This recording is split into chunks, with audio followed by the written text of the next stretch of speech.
Fala, torcedor santista, tudo bem com vocês? Eu sou a Nájila Luz e neste vídeo eu quero uma parceria muito forte com vocês, tá?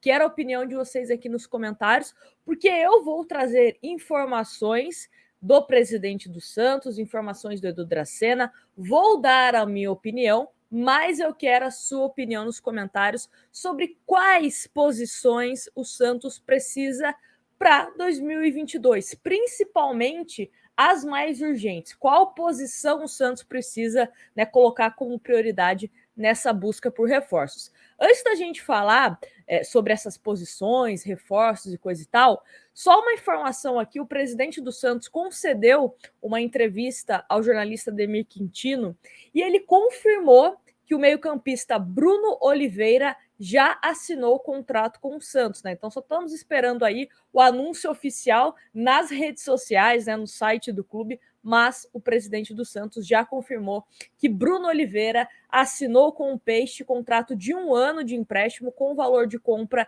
fixado. Ele, que pertence à Caldense, jogou no Vitória, né, nessa última temporada do Campeonato Brasileiro da Série B, o Vitória que acabou caindo para C, mas é um jogador de 23 anos, meio-campista, que chega para o Santos Futebol Clube. Seja bem-vindo, né, que possa desempenhar um bom futebol vestindo a nossa camisa. Bom, já falando, né, do Bruno Oliveira e também do Bauerman, né, porque o Bauerman também já está acertado com o Santos, contrato de 3 temporadas, estamos aí também aguardando o anúncio oficial.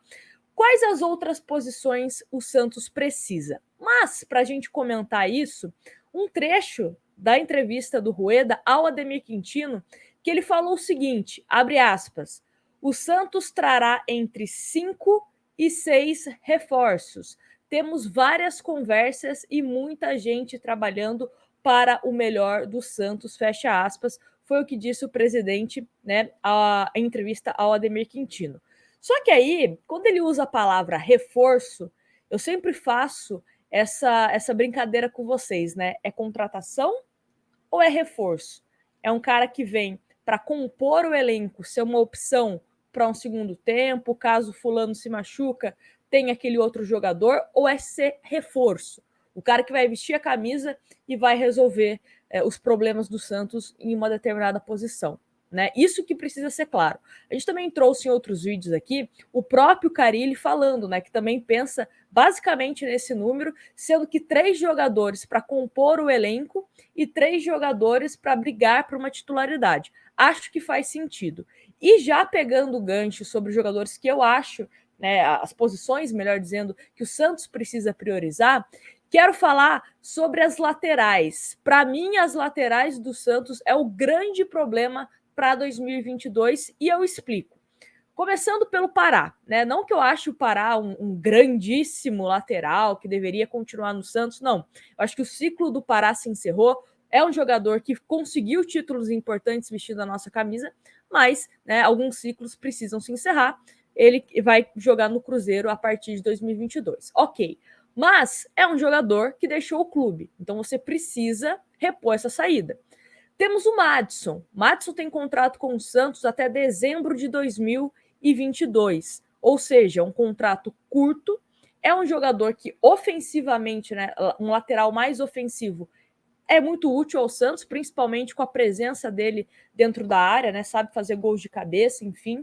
Precisa melhorar um pouco defensivamente, é bem verdade, mas é um jogador que eu acho que tem mercado. Talvez possa receber uma proposta, e caso receba uma proposta, acho que o Santos deve liberar, principalmente pelo problema crônico que ele tem no pubis, né? É um jogador que às vezes acaba desfalcando, porque acaba sentindo algum desconforto, coisa e tal. Então o Santos tem que pensar nisso, um titular para a posição e também um reserva, né? Pensando também, já se preparando para uma possível saída do Madison. Aí na outra lateral, aquele velho dilema que a gente fala, Felipe Jonathan fica no Santos? Felipe Jonathan vai ser meia? Vai ser lateral? É um outro questionamento. Até o próprio Edu Dracena se questionou, né, em uma entrevista recente sobre isso, qual é a posição do Felipe Jonathan. E também a questão do Moraes. Moraes que tem contrato com o Santos até maio. E para comprar o Moraes, o Santos precisa pagar 6,4 milhões por 50% dos direitos econômicos do Moraes.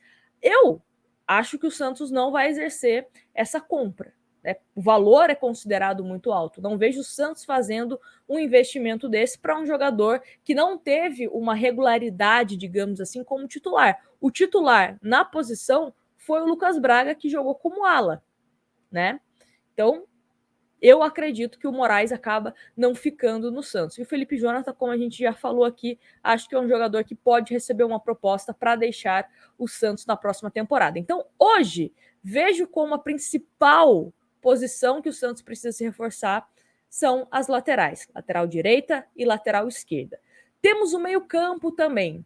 Meio-campo, o Santos teve basicamente apenas o Pirani, né? Um primeiro ano do Pirani como profissional. Acho que ele tem muito ainda para evoluir. Precisa sim de um jogador para dividir essa questão da meiuca ali do Santos. Muito se fala, o Sanches pode ajudar o Pirani? Tem características diferentes? Sim, mas é um jogador que, se tiver uma pré-temporada, a gente espera que o Sanches possa render. Ele não teve uma pré-temporada, ele só teve esse ano aí de 2021 se recuperando de uma grave lesão que ele teve no joelho. É um jogador que não é nenhum jovem, né? Tem já os seus 36 anos, mas não conto com o Sanches para ser titular. Conto com o Sanches, volto a falar o que eu sempre falo em outros vídeos, como aquele jogador para finalzinho do segundo tempo, precisa segurar a bola, coisa e tal. É um batedor de pênalti, sabe bater pênalti muito bem. Então, caso o Santos avance para um mata-mata, né, precisa ali alguém para cobrar um pênalti, o Sanches eu acho que pode ser útil nesse sentido, mas só, né? Não tenho tantas expectativas, infelizmente, com o Sanches, que é um jogador que eu gosto bastante. Aí temos, né, como a gente falou aqui no começo do vídeo, o Bruno Oliveira, que foi contratado. A característica do Bruno Oliveira é de ser um cara um pouco mais armador, né, para pensar um pouco mais a jogada. Só que aí eu te pergunto, vai ser o titular do Santos? Vai brigar por titularidade? Ou é um cara para quando o Pirani, né, não tiver condições de jogo, suspenso, machucado, ou opção mesmo do Carille, acabe entrando? Qual que vai ser a importância do Bruno Oliveira nesse time do Santos? E uma outra coisa, que é a negociação que está em percurso aí, é o Rodriguinho. Rodriguinho também pode reforçar o Santos Futebol Clube, e aí seria mais uma opção para o meio-campo do Santos. Né? Sempre falo aqui que o grande problema do Rodriguinho é a questão física. Se o Carille conseguir ter um planejamento, um cronograma para você escalar Rodriguinho, Bruno Oliveira, Pirani, colocar o Sanches, se estiver bem fisicamente, na hora certa, né? Os minutos que o Sanches de fato aguenta, talvez possa ser um meio-campo um pouco mais equilibrado do que de 2021. Mas ainda precisa contratar. Acho que precisa ser um nome que a gente olha e fala: não, esse cara vai brigar para ser titular. Vai ser o Rodriguinho? Não sei. E, sinceramente, né, prefiro aguardar, caso o Santos feche com o Rodriguinho, quais condições ele se apresenta para 2022. Porque no Bahia, como a gente já comentou em outros vídeos, o problema foi físico. Primeiro semestre ajudou o Bahia, no segundo semestre teve um declínio físico e aí, né, não conseguiu ajudar tanto. A questão dos atacantes, eu acho que é uma questão que a gente também tem que tratar com uma certa cautela, porque até o presente momento que eu estou gravando esse vídeo, não temos a resposta do Marcos Leonardo. Ele vai ficar? Né? A gente sabe que o Santos deu um ultimato aí, é a última proposta, ou vai, ou fica, e se você recusar, vai ficar encostado, e aí o Santos vai pensar, né, em outras possibilidades para 2022. O certo é que nós temos o Batistão, né, que está se recuperando também melhor fisicamente, se recuperou de uma lesão, jogou contra o Cuiabá, mas ainda está um pouco pesado, né, precisa dessa pré-temporada para que ele consiga render mais ao Santos. E também tem a questão do Raniel, né? O Raniel, que muito se fala que pode ir para o Vasco, pode ir para o Cruzeiro, pode ir para o mundo árabe. Imagino que o Raniel não fica no Santos. E acho que tem que ser feito isso, né? Não tem espaço. Acho que tecnicamente não conseguiu se encaixar ao estilo de jogo do Santos Futebol Clube. Felipe Cardoso também, né? Estava no Japão, vai continuar por lá. Bruno Marques procurando um outro clube. E aí tem o Juan, que vai jogar a Copinha, né? A Copinha começa no dia 2 de janeiro, para a gente ficar atento. Será que ele pode ser aproveitado depois da Copinha no time principal? Então, algumas perguntas que temos que fazer, né? E saiu o Tardelli. O Santos queria o Bigode. Será que vai continuar ainda buscando um cara mais experiente para esse elenco? Vamos ver. E falando também, né, de quem joga ali nas pontas, Lucas Braga, até onde a gente sabe, né, fica no Santos. O Marcos Guilherme tem contrato de empréstimo até o meio do ano que vem, né? O Santos tenta uma permanência do jogador, tenta, né, que o Internacional acabe liberando, enfim, né? Isso provavelmente vai ser uma discussão mais para frente, mas eu acho que o Marcos Guilherme é um jogador para elenco. Não vejo ele como titular, mas para elenco, né? Ainda mais que é um jogador que pode ser coringa, pode jogar em outras posições, mesmo não sendo do meu agrado, prefiro ele só como ponta, mas, né, é um jogador importante para ter no elenco ali. E aí, do outro lado, temos o Ângelo, inclusive completou recente aí seus 17 anos, né? Um aninho aí para poder tirar sua carta. E temos o Marinho que é outra incógnita. Fica no Santos, não fica no Santos. Então, esse planejamento também é importante. É importante, porque o Marinho tem contrato com o Santos até dezembro de 2022. Então, a partir do meio do ano que vem, ele pode assinar um pré-contrato e sair de graça. Então, eu acho interessante o Santos se antecipar e, pelo menos, né, trazer um jogador para que, caso o Marinho saia, você tenha mais uma peça de reposição. Ah, Nájila, mas o Ângelo não vai jogar todos os jogos. Não vai jogar todos os jogos. Ele ainda está no momento de maturidade, precisa amadurecer algumas coisas. O Ângelo não está pronto. Não está pronto, ele precisa melhorar alguns aspectos ainda. E isso demanda tempo, né? O próprio Neymar não apareceu no Santos pronto. 2019, o Neymar era um jogador. 2019, exatamente, 2009, perdão. 2009, o Neymar era um jogador. 2010 era outro. 2011 era outro. 2012 estava muito mais maduro. Então tem que ter calma. Precisa ter um outro jogador caso o Marinho acabe saindo, né? A questão do Marinho também, uma pré-temporada, será que ele vai melhorar?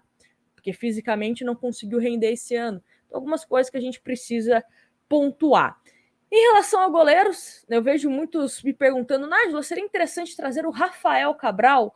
Não acho que é uma posição urgente para o momento. O Jandrei saiu, foi para o São Paulo, mas ainda temos o João Paulo, que renovou o contrato até 2026, temos o John até 2024, bem ou mal, temos o Paulo Mazzotti, temos o Diógenes, então acho que goleiro não é uma posição, né, prioritária, digamos assim. E zagueiros, eu acho que com a vinda do Bauerman, eu acho que fica bem equilibrado, mesmo com a saída do Danilo Boza e com o Wagner Palha. Acho que não é prioridade. Se o Santos quiser ir ao mercado e contratar outro zagueiro, ok. Mas prioridade, sinceramente, é um meio-campista, um cara mais cerebral ali para ajudar o time do Santos, né, que possa jogar, inclusive, com intensidade. Também não sei se isso é o caso do Rodriguinho, mas eu acho que um meio que possa fazer com que o Santos tenha intensidade, mas principalmente laterais, bem no plural mesmo, bem no plural, né? Precisa, esquerda, direita, precisa de laterais. Então, isso que eu acho que são as posições que o Santos precisa para 2022. Quero a opinião de vocês aqui nos comentários. Me conta, se você fosse executivo de futebol do Santos, quais seriam as posições? E só para a gente encerrar aqui, falando de executivo de futebol, agora eu lembrei, só para a gente colocar uma aspas aqui do Edu Dracena, falando dessa busca por reforços, né? Ele disse o seguinte, abre aspas, não estamos fechados para nada. Estou conversando com muita gente, procurando saber situações de muitos atletas. Claro que temos que entender o momento do clube. Financeiramente, o clube não tem condições de investir em atletas, empréstimos ou compras.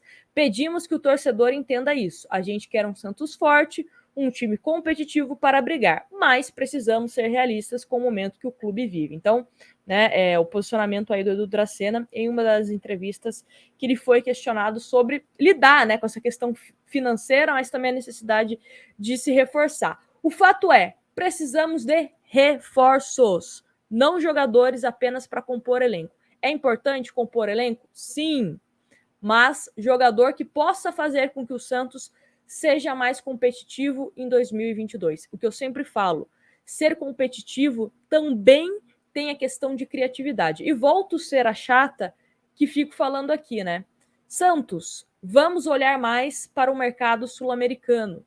Não existe só jogador brasileiro, não existe só a Série B, a Série A, a Série C. Tem outros campeonatos que dá para a gente explorar e talvez acabe compensando financeiramente, né? Tanto em termos de salário, ou quem sabe você investir para algum jogador, para lá no futuro você conseguir receber algum dinheiro. Enfim, não sei se o Santos trabalha com essa possibilidade, né, de jogadores sul-americanos de forma interna, mas o que sai, né, o que é divulgado para a imprensa, não é isso, né? Então, quem sabe? Mas enfim, me conta aqui quais reforços, tá? Reforços você imagina para o Santos em 2022. Não se esquece de deixar o like, tá? Tem muita gente que assiste o vídeo, mas não deixa o like. Aí vocês quebram minhas pernas, né? Ajuda aqui no like para o YouTube mandar esse vídeo para mais torcedores santistas e torcedores também que acompanham aqui o nosso canal. Todo mundo é sempre muito bem-vindo. E se inscreve, hein? Se inscreve para você não perder nenhum conteúdo.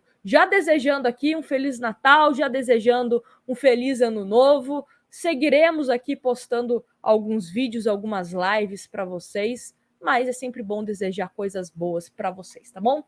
Um grande beijo e até o próximo.